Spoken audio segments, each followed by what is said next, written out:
Welcome to the city of Krakow in southern Poland. My wife and I have been here since Friday last week. We should have been here on Thursday evening, but we had a delay of about 18 hours or so. Now, I was going to vlog a lot of what we did in Krakow, but I just haven't had the time, as I'm actually here on a commission for a company.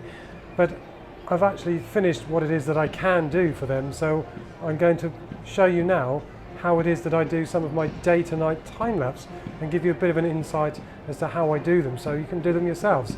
So let's get started on that and give you a rundown of what it is that I use and how you can do it.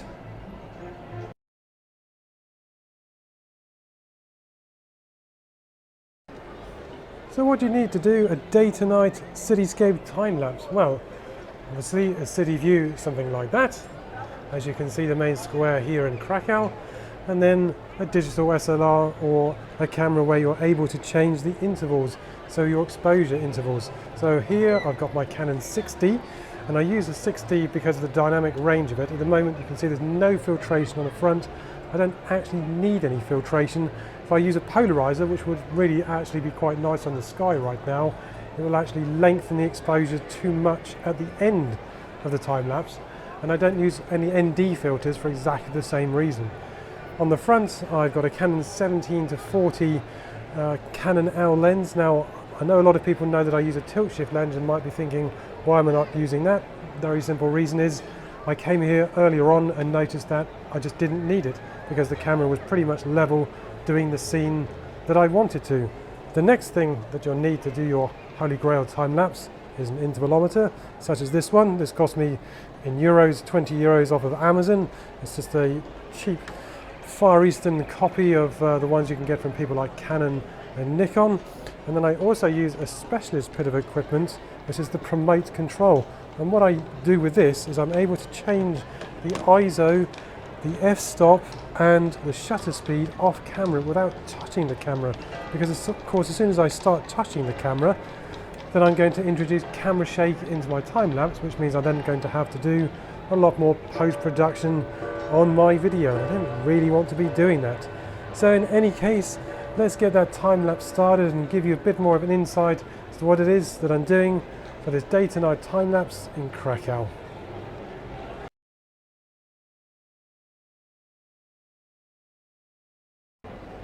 So one of the first things that I do when I'm doing any time lapse or day to night time lapse is that I set up my composition for what it is that I want to do. So if you look at the back of my camera, you can see there's the composition that I've got right now. Now on the 6D, and I know in the later versions of the 5D Mark series from Canon, when you switch on the movie mode, it gives you the crop 16:9. Don't make the mistake of actually trying to shoot in 3:2 because TV is 16:9. Now if you're shooting for 4K, there is another dimension which I can't remember off the top of my head, but it's 1920 for HD and 3840 for 4K. There is a cinematic 4K as well, so be careful when you're cropping for your composition.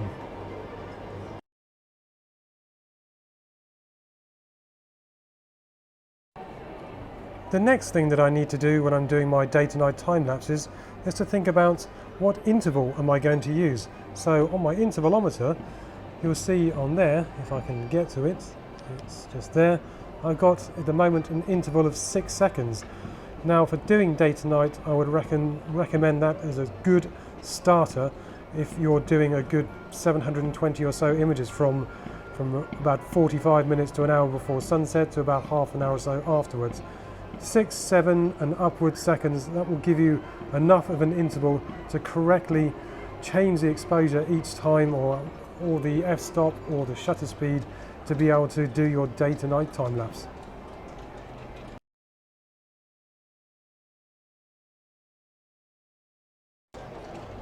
I mentioned earlier that I own a piece of equipment called the Promote Control. If I just come down and zoom in on this, if I can remove the reflection, you can see there that it's got exposure, it's got the f-stop and then the ISO. And as I said, what this does is this nifty little bit of equipment allows me to change the exposure and whatever else off camera without having to touch the camera.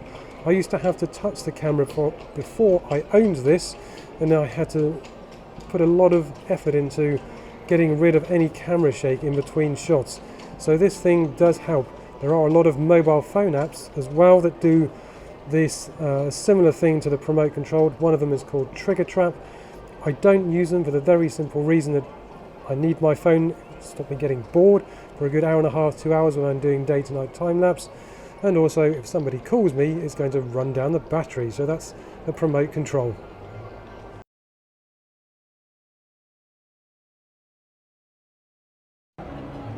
Next up is to think what is going to be my starting shutter speed. So at the moment my camera is set on ISO 50 at a shutter speed of 1/50th of a second and an f-stop of f8. Why f8? Why not f16 or f11? The reason is because at f8 I'm less likely to get a lot of aperture flicker, and again have to mess around in post-production trying to get rid of these annoying little anomalies when you do time lapse.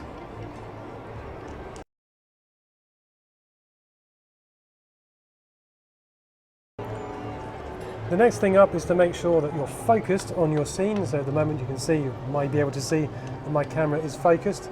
Then turn off the autofocus. So make sure that button is on manual focus and not autofocus.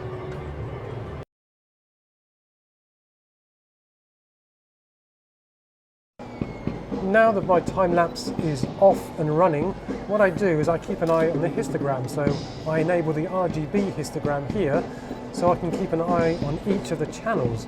The reason that I do that is because every single color image is made up of 3 channels: red, green and blue.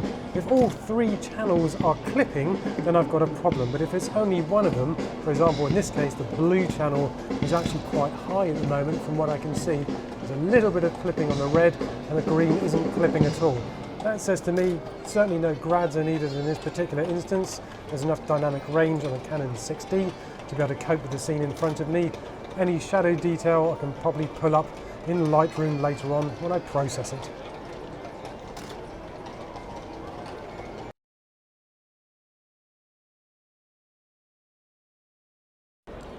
With any night to day or day to night time lapse, you're going to have exposure changes, and here it has already started as the setting sun starts to fall.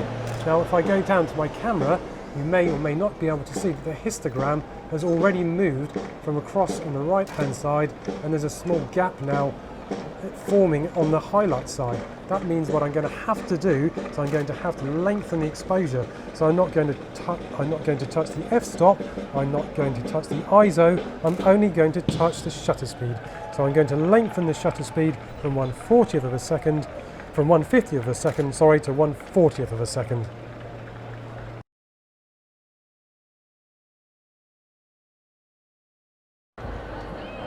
So that gets to a point in your time lapse, and this particular time lapse has been going now for nearly an hour, whereby the ISO is just not going to be enough and the shutter speed is going to get too long on that particular ISO, so I'm going to have to halve the ISO and half the shutter speed. So at the moment I'm on ISO 50, which you may be able to see when the preview flicks up there somewhere. It's not showing it, sorry about that, but it's certainly showing the shutter speed at 1/4 of a second up there and on f8.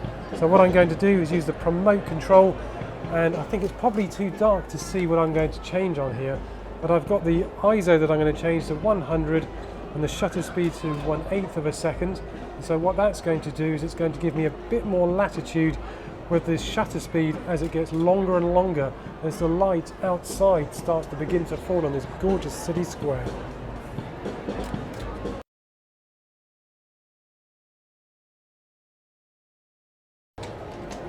Now you heard me talk about the Promote Control to change either the exposure, the ISO, or both together at the same time.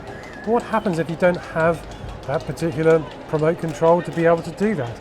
And as I said, there's a number of applications for your mobile telephone that can plug into your camera to do it. Or what you're going to have to do, you're going to have to then start touching your camera on the ISO button and also shifting the exposure and the aperture button on the back of your camera to be able to change and ramp the exposures when you're doing your day to night or night to day time lapse. It's not ideal, but it is another way around if you don't have that great box to promote control. But that's how I used to do it, and as I said, it used to introduce a little bit of camera shake here and there, but that's where After Effects comes in and you can stabilize the footage.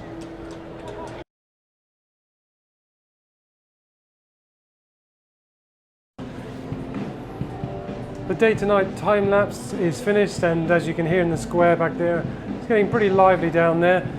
Now I've stopped because, for this very simple reason, that it's just got too dark. Now I know a lot of people like to do a lot of star trails and stuff like that, but I find in cities there's a certain point that it gets to after sunset that it's just really no point in carrying on.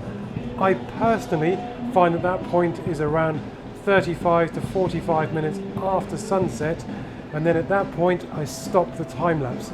So that gave me approximately 750 or so photos for the particular time lapse that I did this evening, and it should give me a very nice day to night time lapse of the main square here in Krakow. So now you've got a good idea of how I do some of my day to night or night to day time lapses. Give it a go yourself. It's not as difficult as you might imagine.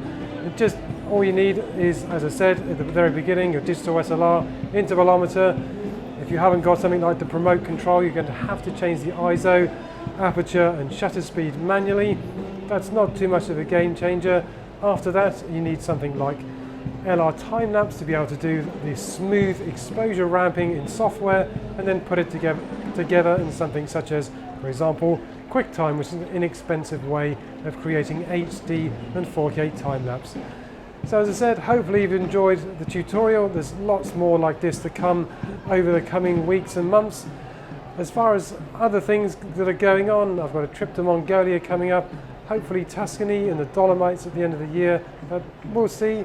Until then, thanks so much for subscribing. Thanks to all my old, new and hopefully new subscribers. See you again soon.